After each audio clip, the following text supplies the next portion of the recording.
Hello అండి, ఆత్మీయులందరికీ నమస్కారం. మా వంటశాలకు పునఃస్వాగతం. మన తెలుగు వాళ్ళకి పప్పు దప్పడాలు అంటే ఎక్కువ మక్కువ కదండి. అందులోనూ ప్రప్రథమంగా పప్పుచారు అంటే చాలా ఇష్టపడతాం. ఒక్కో ప్రాంతంలో ఒక్కో పద్ధతిలో చేస్తూ ఉంటాం కదా. ఇవాళ నేను చేసే పద్ధతి చూద్దామా? మీరు పప్పుచారు చేసే ప్రతిసారి ఈ పద్ధతే గుర్తుకు రావాలి. ఆలస్యం అమృతం విషం. మరి ఇక లేట్ చేయకుండా ఒక్కసారి ఈ స్టైల్ చేసి చూడండి. నచ్చకపోతే మీ స్టైలే ఫాలో అయిపోయింది. కానీ నచ్చుతుందనే అనుకుంటున్నాను. చేస్తే నాకు కామెంట్ చేయడం మర్చిపోకండి. మరేం లేదండి, కాస్త నాకు ప్రోత్సాహాన్ని అందించిన వారవుతారు. ఇక మన పప్పుచారు ప్రాసెస్లోకి వెళ్ళిపోదామా? రండి రండి. మరి ఇందులో ఇంగ్రీడియంట్స్ కాసిన ఎక్కువ కాబట్టి లాస్ట్లో లిస్ట్ ఇస్తానండి. చూసుకుంటూ చేసే వాళ్ళకి కాస్త సులువుగా ఉంటుందన్నమాట. ఇకపోతే ఈ కందిపప్పుని ఓ గంట క్రితమే శుభ్రంగా కడిగేసి నానబెట్టుకొని ఉంచుకున్నానండి.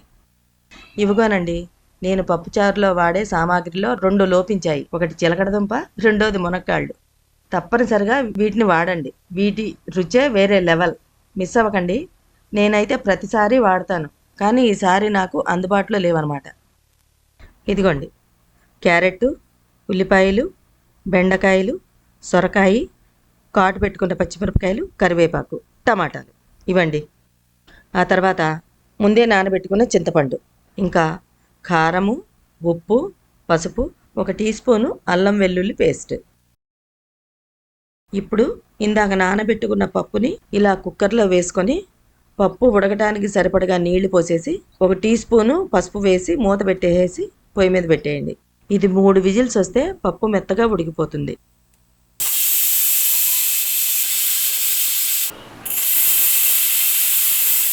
కుక్కర్ పెట్టుకొని 2 పావుల మంచి నూనె పోసుకొని 1 టీ స్పూను జీలకర్ర, ఆవాలు వేసేయండి. అలాగే మిగతా ఇంగ్రీడియంట్స్ నేను అన్నీ రెడీ చేసి పెట్టుకున్నాను కదండి, కూరగాయలు అవన్నీ వేసేసుకోవాలి. ఈ విధమైన ప్రాసెస్ని గత 25 ఏళ్ళుగా ఫాలో అవుతున్నానండి. ఈ ప్రాసెస్ని మా ఆడపడుచు గారైన వదిన గారి నుండే నేర్చుకున్నాను. నా వంటల్లో ఆవిడ ఇన్ఫ్లుయెన్స్ చాలా ఎక్కువగా ఉంటుంది. అంచేత వంటల్లో ఆవిడే నాకు మొదటి గురువు.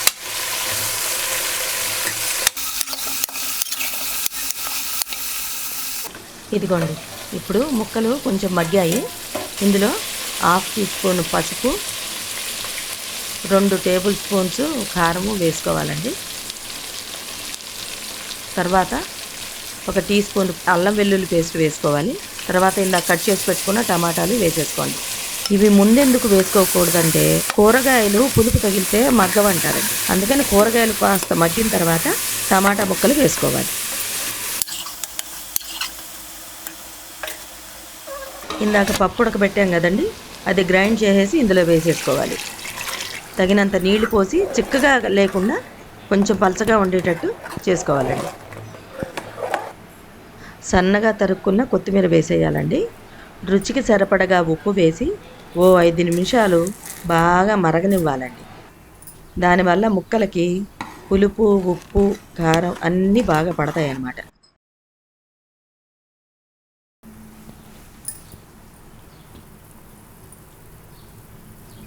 తర్వాత నెక్స్ట్ ప్రాసెస్లో తాళింపు వేయాలండి.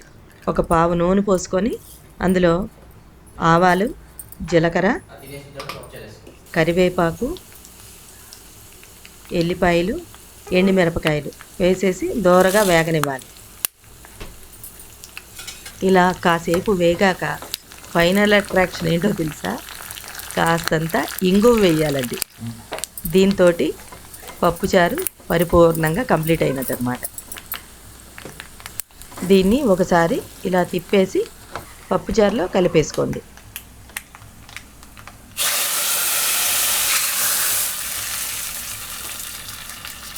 ఇది చికెన్ ఫ్రై చేసుకున్న రోజు ట్రై చేయండి, చాలా బాగుంటుంది. ఇదండి ఈరోజు రెసిపీ, రుచికరమైన పప్పుచారు. మరో రోజు మరో మంచి వీడియోతోటి మీ ముందుంటాను. సెలవా మరి.